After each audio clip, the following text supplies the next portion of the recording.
જો કાકા આ ફિલ્ટર છે ને આને રોજ કાઢીને એકવાર સાફ કરી લેવાનું. અહીંયા આગળ લાગેલું આવે બરાબર 15 દિવસ થાય એટલે કાઢીને સાફ કરી લેવાનું. રોજ પાણીમાં ક્ષાર આવતો હોય તો રોજ કરી લેવાનું, બાકી મહિના 15 દિવસ એકવાર કરી લો. પાણી સારા આવે છે જે બરાબર ખુલ્લા જ આવે. તમારે જ જોવાનું છે મારે જ છે, બીજું કોઈ છે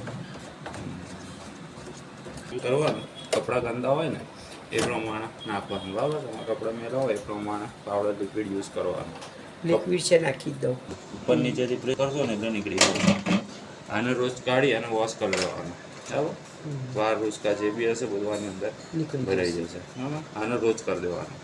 પછી આ મૂકી નીચે પહેલાં પ્રેસ કરી ઉપર ધક્કો મારી દેશો એટલે એની જાતે દરવાજો બંધ થઈ જશે. તમારે અહીંયાથી મશીન પાવર ઓન કરવાનું બરાબર. પાવર ઓન કરશો ને એટલે અહીંયા આગળ બધી લાઇટો આવશે.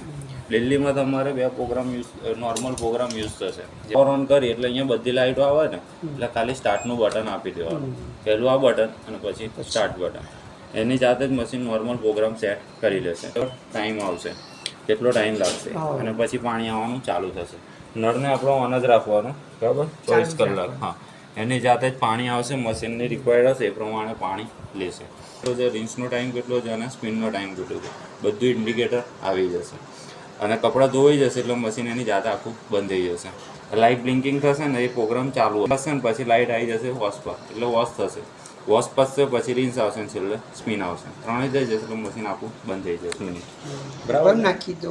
1 મિનિટ જોઈ લો પહેલાં 37 મિનિટ બરાબર. પાણીનું લેવલ 2 છે. 10 મિનિટ ધોશે પછી ઝપકોડશે મીડિયમ સુકાશે. ત્રણેય થઈ જશે એટલે મશીન એની જાતે બંધ થઈ જાય. પાણી આવવાનું ચાલુ થઈ ગયું. વચ્ચે